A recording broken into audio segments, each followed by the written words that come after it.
Hello, it's Toaster Party, and today I'm going to be talking about my picks for the top 5 Pauper cards from Double Masters 2. There have been a lot of really good reprints in Double Masters 2, but there's also been a lot of really good downshifts for Pauper. So, without further ado, let's get into the list with an honorable mention with Fireblade Artist, a 2-drop Rakdos Hasty 2/2 that says at the beginning of your upkeep, you may sacrifice a creature, and when you do, Fireblade Artist deals 2 damage to target opponent or planeswalker. So while this won't be hitting any planeswalkers, this does act as a way to be able to get an additional damage against your opponents by being able to sacrifice some creature that gets a benefit when it's sacrificed, and being able to also swing in as a 2/2 allows you to beat down your opponents really quickly to be able to close out the game. So, let's go on to number 5, Vampire Sovereign. Pauper finally has its own Siege Rhino.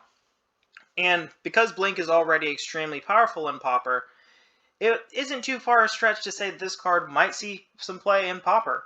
Sovereign is one of the better Blink targets out there, but the one issue I see it having is that it's not necessarily better than Great Merchant if you're in a already heavy Black Devotion deck. It's not going to overtake Great Merchant there, but in some sort of more Orzhov mid-rangey list, I could see this seeing play.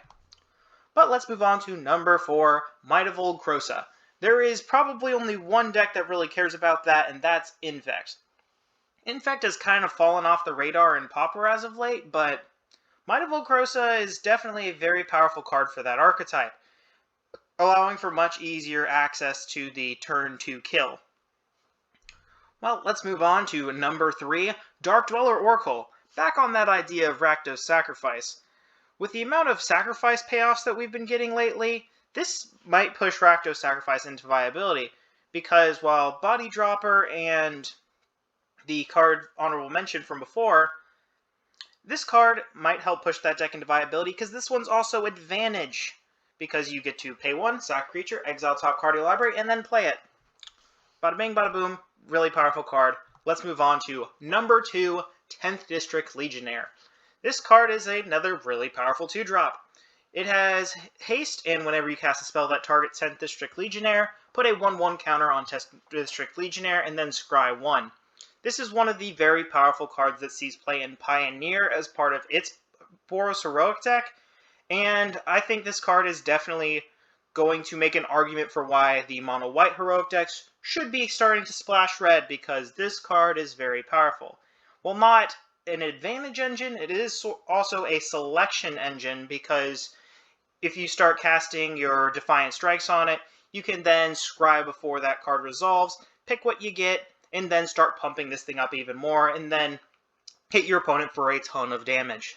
Speaking of a ton of damage, though, let's move on to number 1 and the very obvious pick for that spot being Monastery Swiftspear. This is one of the best burn cards ever printed, because it's a very aggressive threat that comes down with haste on turn 1, and with prowess, it gets just bigger whenever you're casting a lot of burn spells. It's also not just good in burn, it could also breathe back in life into stuff like prowess or red-blue Delver lists, because it's another low-to-the-ground threat similar to Delver. Well, I hope you all enjoyed. Thanks for watching. Hope you leave a like, comment, and subscribe, and I hope you all have an excellent day.